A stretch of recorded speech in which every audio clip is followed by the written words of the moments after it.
मौसम विज्ञान केंद्र की तरफ से बिहार के लिए हाई अलर्ट जारी किया गया है। कहा गया है कि 3 दिन बिहार के लिए भारी साबित हो सकते हैं। भारी बारिश के साथ आंधी, तूफान और वज्रपात भी हो सकता है और ये सारी चीज़ें यास तूफान की वजह से होने वाली है। आपको पता है कि पहले ही ताउते ने बहुत तबाही मचाई भारत के जितने भी कोस्टल इलाके हैं और उसका असर थोड़ा बहुत बिहार पे दिखाई दिया जो बीते दिनों बारिश हुई उसके कारण। लेकिन अब कहा जा रहा है कि यास का ज्यादा असर बिहार पर पड़ने जा रहा है क्योंकि बंगाल की खाड़ी में दबाव बनना शुरू हो गया है।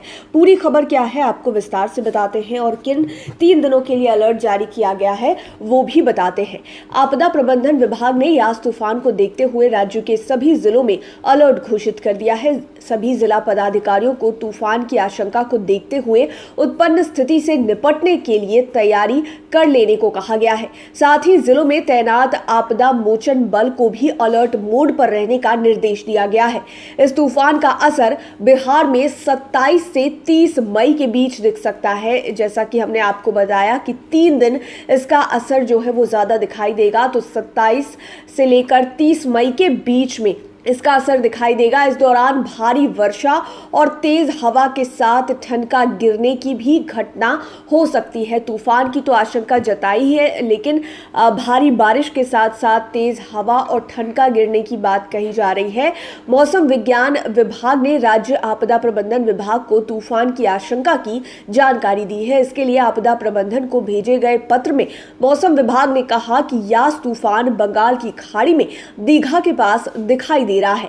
यह तूफान पश्चिम बंगाल और उत्तर उड़ीसा के भाग को 26 मई को क्रॉस कर लेगा। इन इलाकों में भी वर्षा और तेज आंधी से पेड़ गिरने और मकान आदि को नुकसान पहुंचने की आशंका जताई गई है। मौसम विभाग ने कहा कि इस तूफान के कारण 27 से 30 मई तक बिहार में कुछ जिलों में भारी वर्षा हो सकती है। साथ ही ठनका गिरने की भी आशंका जताई गई है। इसका असर 27 और 28 मई को सबसे ज्यादा दिख सकता है। कहीं कहीं पर तो तूफान का असर 28 घंटे तक रह सकता है।